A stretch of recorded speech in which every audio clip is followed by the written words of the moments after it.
पर ये क्या पता था कि हमारे साथ ही ये फ्रॉड होएगा। नमस्कार, न्यूज़ 24 देख रहे हैं आप और मैं हूं आपके साथ मुस्कान शास्त्री। सावधान, कहीं आप भी डिजिटल अरेस्ट का शिकार ना हो जाए। दिल्ली में डिजिटल अरेस्ट के नाम पर एनआरआई बुजुर्ग दाम्पत्ति से ऐतिहासिक साइबर ठगी का ऐसा मामला सामने आया है जिसे सुनकर आपके भी होश उड़ जाएंगे। दिल्ली के पौष इलाके ग्रेटर कैलाश 2 में रहने वाला एक बुजुर्ग दंपत्ति जिसने जिंदगी के 48 साल अमेरिका और संयुक्त राष्ट्र यूएन जैसे वैश्विक संस्थानों को दिए, वही दाम्पत्ति 17 दिनों तक अपने ही घर में डिजिटल कैद में रहा। ना हथकड़ी लगी, ना थाने ले जाया गया, लेकिन डर इतना गहरा था कि उन्होंने ठगों के कहने पर 14 करोड़ 85 लाख खुद अपने हाथों से ट्रांसफर कर दिए।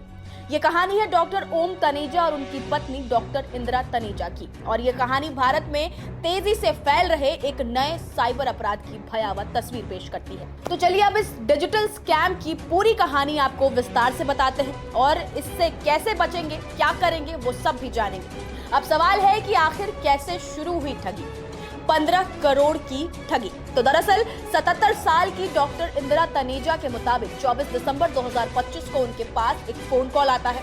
कॉलर ने खुद को TRAI यानी telecom regulatory authority of India का अधिकारी बताया। TRAI से फोन और उसमें कहा गया कि आपके मोबाइल नंबर से आपत्तिजनक कॉल की गई है, आपके बैंक खातों में ब्लैक मनी पाई गई है, मनी लॉन्ड्रिंग की जांच चल रही है। कुछ ही घंटों में कॉल TRAI से और ED यानी कि प्रवर्तन निदेशालय और फिर पुलिस व कोर्ट तक पहुंच गई। ठगों ने डर का जाल, फर्जी कानून, फर्जी वारंट, PMLA मनी लॉन्ड्रिंग रोकथाम कानून का हवाला दिया, फर्जी गिरफ्तारी वारंट दिखाए, राष्ट्रीय सुरक्षा से जुड़े आरोप लगाए, सुप्रीम कोर्ट और जांच एजेंसियों के नाम का इस्तेमाल किया। दंपत्ति से कहा गया कि उन्हें मुंबई में पेश होना होगा। जब पति की सर्जरी का हवाला देकर मना किया गया तो ठगों ने एक नया शब्द इस्तेमाल किया, आपको डिजिटल अरेस्ट किया जा रहा है। अब 24 दिसंबर से 10 जनवरी तक दंपत्ति को लगातार वीडियो कॉल पर रखा गया। घर से बाहर निकलने की मनाही, किसी रिश्तेदार या दोस्त को फोन करने की इजाजत नहीं है। जैसे ही डॉक्टर इंदिरा किसी से बात करने की कोशिश करती, पति के फोन पर वीडियो कॉल आना शुरू हो जाता। और ये कोई तकनीकी गिरफ्तारी नहीं थी, ये मनोवैज्ञानिक बंधक बनाना था। ठगों ने जांच और वेरिफिकेशन के नाम पर 8 अलग अलग बैंक अकाउंट में अलग अलग तारीखों पर कभी 2 करोड़, कभी 2 करोड़ 10 लाख से ज्यादा, कुल मिलाकर 14 करोड़ 85 लाख ट्रांसफर करवा लिए। सबसे डरावनी बात तो यह है कि ठग बैंक जाने से पहले ये बताते थे कि अगर बैंक स्टाफ आपसे सवाल करे तो आपको जवाब क्या देना है। अब 10 जनवरी को ठगों ने कहा कि अब आपके पैसे RBI के जरिए वापस किए जाएंगे। पुलिस को सूचना दे दी गई है, आप नजदीकी थाने जाएं। Doctor Indira Taneja video call पर रहते हुए पुलिस थाने पहुंची। ठगों ने पुलिस से भी फोन पर बदतमीजी से बात की और यहीं जाकर सच्चाई सामने आई। कोई केस नहीं था, कोई एजेंसी नहीं थी, कोई पैसा लौटाने वाला था ही नहीं। अब इस घटना के जानने के बाद आपको ये जरूर जानना चाहिए कि आखिर ये डिजिटल अरेस्ट होता क्या है और कैसे इस्तेमाल करते हैं ठग इसका, ताकि जानकारी के अभाव में अगला शिकार आप ना बने।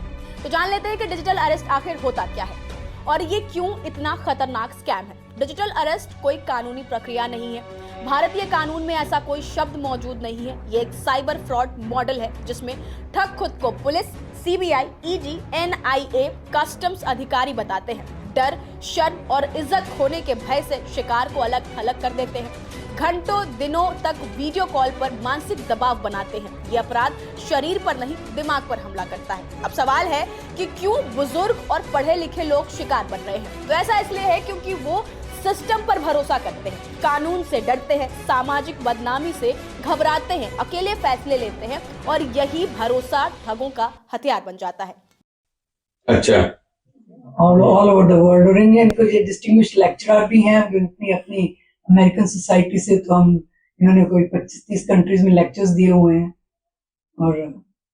और हमने इंडिया में आके हमने सोचा कि हम भारत में बच्चों को एज ए पीडियाट्रिशियन बच्चों को हेल्थ की अवेयरनेस दूं, how to prevent disease, how to promote health, उनका चेकअप करूं, ये करूं, वो करूं। हरियाणा में यूपी में, ऋषिकेश में और दिल्ली में हमने अपना ट्रस्ट भी खोला हुआ है। उस ट्रस्ट से हम ये सेवा कर रहे हैं। बच्चों को स्किल डेवलपमेंट, किसी को नर्सिंग में जाना है, किसी को डायलिसिस करना है, किसी को एक्सरे टेक्नीशियंस वगैरह बनना है, तो उसके लिए सब सपोर्ट करते हैं। कोई कमरे को लैब्स बनवानी है किसी स्कूल में, जो स्कूलों में या कमरे बनवाने हैं, सोलर पैनल्स लगवाने हैं, स्पोर्ट्स एक्टिविटी करवानी है, वो सब हम अपने ट्रस्ट से जितना भी हमसे हो सकता है हम तो कर रहे हैं। और ये क्या पता था कि हमारे साथ ही ये फ्रॉड होएगा। अब जनवरी 2026 तक के बड़े डिजिटल अरेस्ट केस की बात करें दिल्ली में, तो एनआरआई डॉक्टर दंपति से करीब 15 करोड़, ग्वालियर में 75 साल के रिटायर्ड अफसर से 1 करोड़ 12 लाख 31 दिन तक डिजिटल अरेस्ट में रखा गया और दिल्ली 80 साल के बुजुर्ग से 96 लाख रुपए लूटे गए। 2025 में देश भर में हजारों मामले, अरबों की ठगी हुई है। अगर डिजिटल अरेस्ट कॉल आए तो तुरंत क्या करें, ये पहले याद रखें कि सबसे पहले तो ये 100% ठगी ही है। अब आप डरे नहीं, शांत रहें, वीडियो कॉल तुरंत काट दें, किसी सवाल का जवाब ना दें, नंबर ब्लॉक करें, 1930 पर तुरंत कॉल करें, cybercrime.gov.in पर शिकायत दर्ज करें, बैंक को तुरंत सूचना दें, परिवार को जानकारी दें। अब ये कहानी यही खत्म नहीं होती, क्योंकि अगला कॉल आपके फोन पर भी आ सकता है। अगर कोई अधिकारी बनकर फोन करे, अगर कोई कानून के नाम पर डराए और अगर कोई कहे कि आप डिजिटल अरेस्ट है, सीधे फोन काटिए और याद रखिए, कानून डराता नहीं, समझाता है।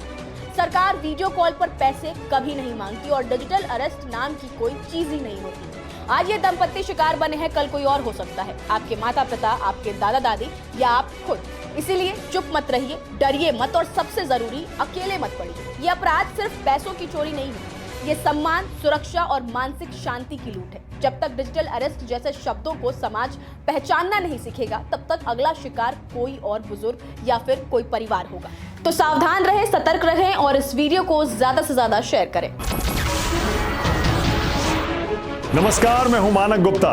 अगर आपको हमारा ये वीडियो पसंद आया हो तो इसे लाइक और शेयर जरूर करें और हाँ, हमें सब्सक्राइब और फॉलो करना ना भूलें, ताकि आप देश और दुनिया की कोई खबर मिस ना करें। तो जुड़े रहिए हमारे साथ और देखते रहिए News 24।